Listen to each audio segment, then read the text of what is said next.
dia, vamos lá para as nossas atividades de hoje. Hoje iremos para a disciplina de Geografia e concluiremos hoje com nossa atividade de revisão a unidade 2 do nosso livro. Estudamos nessa unidade 2 sobre a urbanização brasileira e folheando aqui toda a unidade 2, a gente viu o que é a cidade, a gente estudou um pouquinho sobre as cidades brasileiras. A gente viu que as cidades elas foram formadas, algumas de origem espontânea, outras de origem planejada. Folheando, Tia Vanúzia vê aqui que a gente estudou também sobre Brasília, que é a nossa capital federal, ela foi uma capital planejada. A gente viu um pouquinho sobre as cidades e suas funções. Estudamos as mudanças nas cidades no decorrer do tempo, retratos de cidades.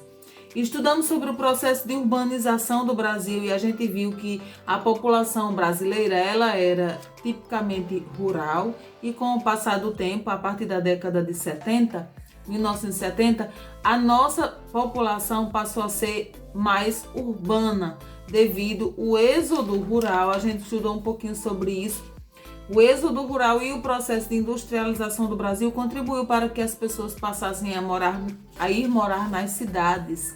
E aí a gente estudou também um pouquinho sobre a expansão do café, da cultura do café, a cultura cafeeira, né? Que isso contribui muito para o início de todo esse processo de industrialização do Brasil e sobre também a mão de obra qualificada. A gente estudou as cidades e suas relações e a gente viu que uma cidade se relaciona com outra, né? Existe a rede urbana, a hierarquia urbana. Na aula passada, inclusive foi em sala de aula que a gente viu sobre as metrópoles, as capitais regionais, os centros subregionais, os centros de zona e os centros locais. E aí a gente viu no mapa o retrato do Brasil e toda essa hierarquia e rede urbana. Estudamos também sobre as cidades e seus problemas, grandes cidades, pouca infraestrutura, as moradias de forma inadequada, o problema no transporte público. E aí hoje a gente vai para a nossa atividade de revisão. Como é que Tia Vanúzia vai fazer? Tia Vanúzia vai colocar aqui, Tia Vanúzia vai ficar pequenininha aí na tela e vai colocar aqui questão por questão. Tia Vanúzia vai explicar. No livro didático de Tia, inclusive, tem algumas respostas, mas vocês podem colocar com o jeitinho de vocês, com a fala de vocês, a resposta de cada questão. Começando pelo quesito 1, vocês vão fazer a leitura desse textinho aí inicial, da página 82, e vão observar essa imagem da cidade de Salvador. Ela é uma imagem datada de 1671, quando Salvador foi construída. Observe aí por que Salvador foi fundada. Salvador ela foi fundada para ser a sede do governo português no Brasil. Na letra B, por que Salvador foi construída na parte alta de um morro? Então vocês vão colocar, pensar assim que Salvador ela foi construída de forma projetada e ela foi colocada acima de um morro exatamente por segurança, pois facilitava a defesa da cidade contra ataques inimigos. Lá de cima do morro dava para observar todo o horizonte do mar e dava para ver se vinha algum possível inimigo, dava tempo de se defender, né? Então foi estrategicamente pensada, né?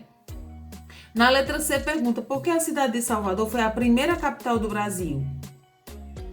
Não, a cidade de Salvador foi a primeira capital do Brasil e aí pergunta, que cidade é a atual capital do nosso país? Então, a gente sabe que a nossa capital é Brasília, a atual capital do Brasil.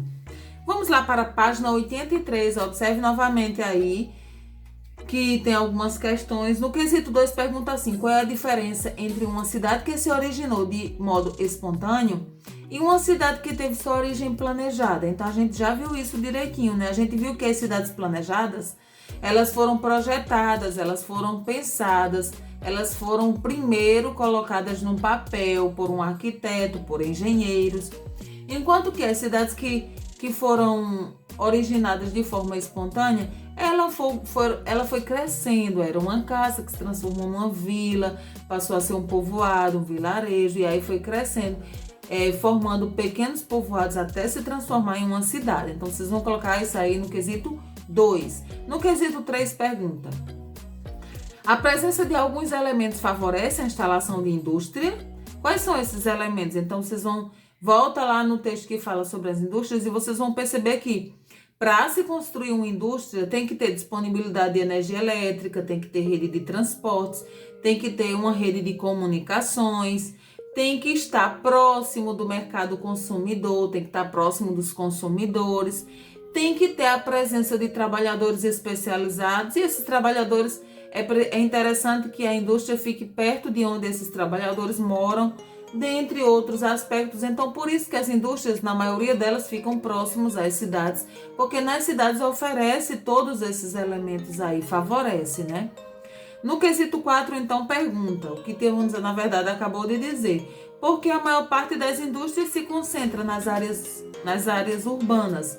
Então, exatamente por isso, porque nas áreas urbanas concentram a maioria dos elementos que atendem às necessidades das indústrias, a energia, as comunicações, é próximo ao consumidor, é próximo aos trabalhadores.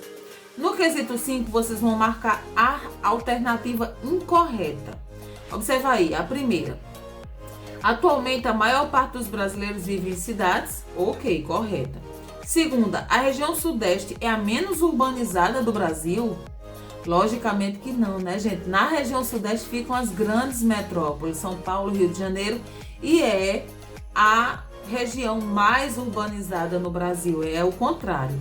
E o terceiro pontinho, a distribuição da população no território brasileiro é desigual? É exatamente, essa daí está correta, é desigual sim, né? Existem lugares onde tem existem regiões onde tem muita gente, é a questão da densidade demográfica, lembra que a gente conversou? Tem lugares que é muita gente em pouco espaço e tem lugares que é muito espaço e pouca gente. Então, é sim distribuído igualmente, né? No pontinho, vocês vão reescrever corretamente a alternativa que vocês marcaram.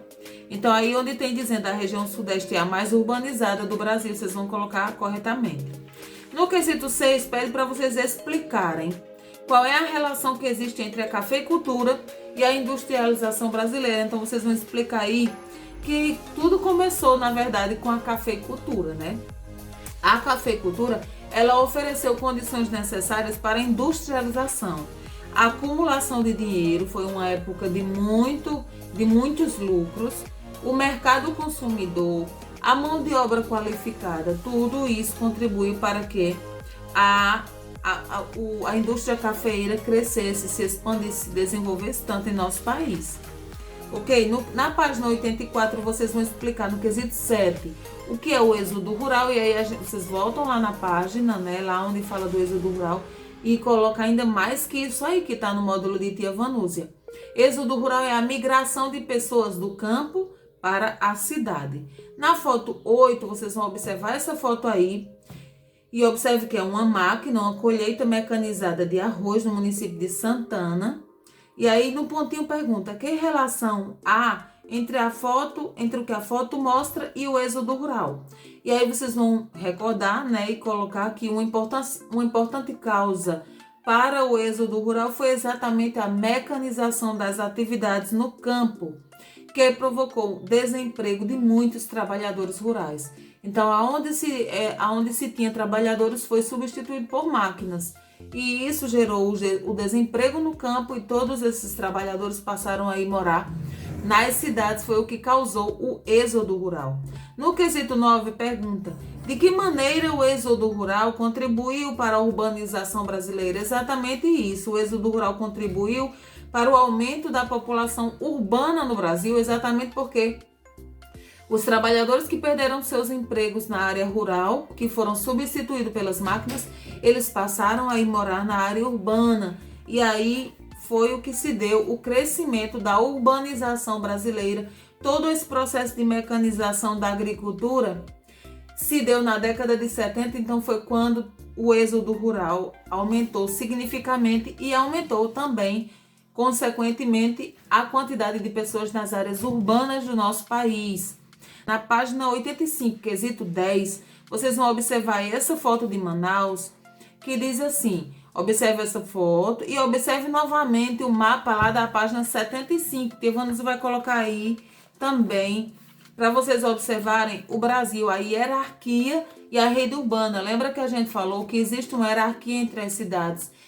As cidades que existem o maior número de população é chamada de metrópole e ela está no topo, é a que está, né, é onde oferece mais condições, é a que tem mais habitantes, são as cidades de grande porte. E aí na letra A pergunta, observando esse mapa, né, que vocês vão lá no livro didático de vocês para a página 75, vão observar novamente o mapa. E aí observa as regiões de influência, as cidades de Manaus, Belém, Fortaleza, Recife, Salvador, Belo Horizonte, Rio de Janeiro, São Paulo, Curitiba, Porto Alegre, Goiânia e Brasília, são as metrópoles de grande influência. E observe que as linhas vêm mostrando que ela influencia todas as outras cidades e capitais que tem ao seu redor. E aí na letra A pergunta, quais são as unidades federativas que compõem a região de influência de Manaus? Então Manaus, as regiões de influência de Manaus, vocês vão colocar aqui Amazonas e Roraima. Observando no mapa, vocês compreendem direitinho, tá? Na letra B pergunta, qual é a classificação de Manaus na hierarquia urbana proposta pelo IBGE? Lembra que a gente estudou em sala a hierarquia urbana? Que está aí no livro didático de vocês, na página... Deixa eu voltar aqui um pouquinho. Na página 73, vem mostrando a hierarquia urbana que começa pela metrópole. Então, Manaus, ela é classificada como uma metrópole. Na letra C, vocês vão citar outras 3 cidades que estão na mesma categoria de Manaus. Então, pode ser qualquer uma dessas que vem mostrando aí no mapa da página 75, que está no pontinho vermelho, todas as metrópoles. Manaus, Belém, que Tivânia falou agora há pouco, vocês vão colocar aí na letra C. Na letra D, explique como são as cidades classificadas nessa categoria da hierarquia urbana. Como são essas cidades? São metrópoles, são cidades de grande porte, com muitos habitantes e com grande área de influência. Lá no livro didático ainda diz mais coisas, que, por exemplo, a cidade de São Paulo, e assim como as demais metrópoles, eles têm serviços diversificados e especializados, têm hospitais de alta complexidade, tem grandes universidades, tem centros culturais, tem sedes de empresas, né? Então, são cidades que têm grande influência. No caso da cidade de São Paulo, ela tem influência nacional e até influência internacional. Ok? Então, vocês vão passar para a página 86. Tivânia vai pedir para vocês pularem aí essa questão do quesito 11, porque vem falando um pouquinho sobre o transporte público. Fala sobre linhas de ônibus, de trem, de metrô, que não é muito a nossa realidade, né? O nosso livro didático ele é feito para o Brasil inteiro. Então, é realidade para outros lugares, mas não é para o nosso. Então, vocês pulam aí essa parte e vai para o último quesito, a última atividade, os últimos quesitos na página 87, que pede para vocês assim, responder quais são as principais qualidades do lugar onde você vive, na letra A do 12. Pensa aí na nossa cidade, quais são as qualidades do nosso lugar? Existem muitas qualidades, né? A tranquilidade, a arborização, as belezas naturais. Aí vocês vão ver os patrimônios culturais que nossa cidade tem, a Capelinha da Serra, a Serra do Boqueirão, o próprio Açude Boqueirão, né? Então tem muitas belezas naturais e culturais também na nossa cidade. A tranquilidade do nosso lugar, então vocês colocam tudo aí na letra A. Na letra B, claro que a nossa cidade também tem problemas. Quais são os principais problemas desse lugar? Então, a falta de segurança, talvez, a quantidade de ruas que ainda não são calçadas, que não tem o saneamento básico, talvez, também. A falta de emprego, condições de trabalho, não sei. Vocês vão pensar em quais são os problemas que existem nesse nosso lugar. Na letra C, vocês vão fazer um desenho bem bonito. Vocês vão pegar uma folha, dividir ao meio. Observe o que está orientando aí. Pega uma folha, divide ao meio. Do lado esquerdo, vocês vão colocar as qualidades. E do lado direito, vocês vão colocar os problemas. Tá bom? Aí tá pedindo para montar um mural. Se a gente estivesse em sala, ia montar um mural com todas as qualidades e os defeitos do nosso lugar. Mas como não tem, vocês colam no caderno. Disciplina de geografia, tá ok? E por último, Quesito 13. Escolha um dos problemas apontados na atividade anterior e escreva um pequeno texto apresentando possíveis soluções para este problema.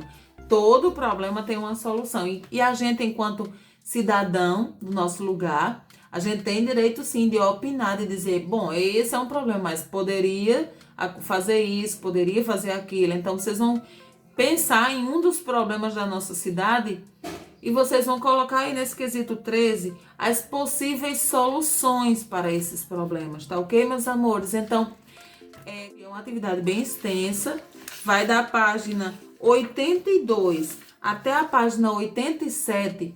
Então, Tia Vanusa hoje vai ficar somente com geografia. Essa vai ser a nossa tarefa de hoje. Façam tudo direitinho, colocar aí um ok para Tia Vanusa anotar aqui quem está fazendo as atividades, tá ok, meus amores? Então, um cheiro, um abraço, feliz dia e até amanhã.